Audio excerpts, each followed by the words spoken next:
Hi, this is Tim of the 1916 Company. Welcome and thanks for logging on. If you love this watch, email me, Team Mosso at the1916company.com for purchase pricing and availability questions concerning this watch.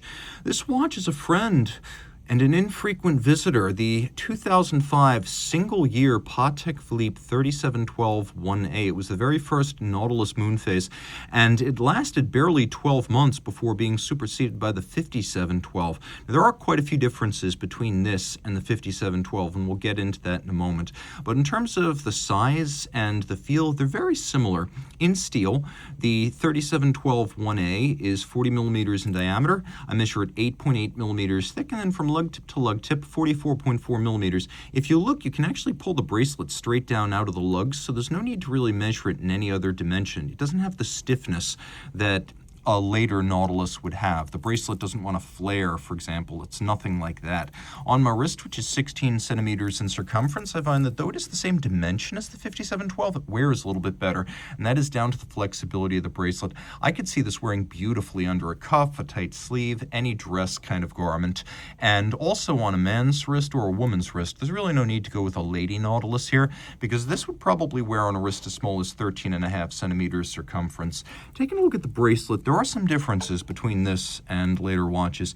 You can see that it has that sort of lace-like flexibility of older Nautilus bracelets. It's very comfortable, beautifully finished. You can see it features a bevel that runs from the lug hood down the shoulders, the links, polished centers, satin primaries. We have satin on the flanks. You could see back when these were made, all the Patek bracelets featured screw-fixed removable links, so there are no pin sleeve systems here. I know they have the reasons for the pin sleeves. I still prefer this. To me, this speaks to a higher level of quality. We have a folding clasp that's very similar to the 5712, so we're not going to go too deep into that, but you can see it has a double folding action clamshell lock with the Calatrava cross externally. One element that is quite different from the 5712, we have a crown that is a push-down rather than a screw-down. Other elements are important to mention. You can see the 3 dots on the power reserve. Also, early versions of the 5712 would have an extra index to the left of numeral 48 on the power reserve. You can see here that we don't have a beveled index down at 6 o'clock. The beveled index is a characteristic of the 5712. 5712 also doesn't have this little stub index at 7. So these are some of the differences you will find, along with elements that aren't specifically exclusive to this watch, but speak to the era in which it was made, like 5-position adjustment on the caliber 240, Geneva hallmark or Poisson de Genève rather than Patek Philippe seal, and a metal hairspring rather than the later silicone one. So there is lots to love right here, and it's a very handsome, elegant, and classical watch. The fact that the 5712 is almost indistinguishable from it means this is pretty much an evergreen design that's destined to evolve very slowly at Patek, so planned obsolescence will never be a thing for the Nautilus Moonphase. And then we'll take a quick look at the watch, and I'm going to actually spread the hands here so you can better see in the dark. This is well into the era of Luminova. They weren't doing tritium back then, so original Luminova dial. White gold hands and indices, so they will never tarnish or oxidize.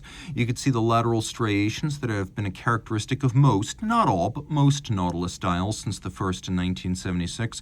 Power reserve indicator for the 48-hour power reserve. Pointer date with a Moonphase, small seconds, and if you get close, you can see there's an azurage or concentric pattern within these small sub-registers. And again, the hands and the indices are white gold, so they will not tarnish. And turning it around and looking at the caliber 240, you can see it's got a 22-karat micro rotor, and the benefit there is that you still get a very thin case back.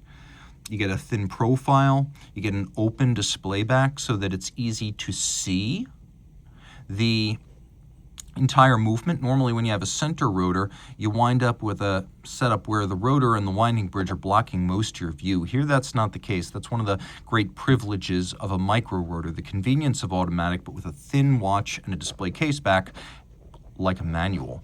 It's a 5-position adjustment, which is the high horology and chronometer standard. You can see the free-sprung Gyromax style balance there for precise adjustment and greater shock resistance. And inside of that, you can see KIF shock protection. And if you look very carefully at the case back, You can see another element that would later go away on Nautilus fabrication, and that is the monoblock construction, where the case back is part of the mid case itself. This and this are one big piece. Later on, Patek would go to a cheaper three-piece case. This is the original, as Gerald Genta envisioned it and patented it in the 70s, albeit with a sapphire added on the back. We have engine turning, we have stripes, we have beveling on the edge of the bridges as well as in the jewel sinks, polished screw heads with chamfered slots and circumference. It's a 3 Hz beat rate. It's a nicely decorated and laid out movement. It has both decoration and architecture. A lovely watch and a real collector's piece.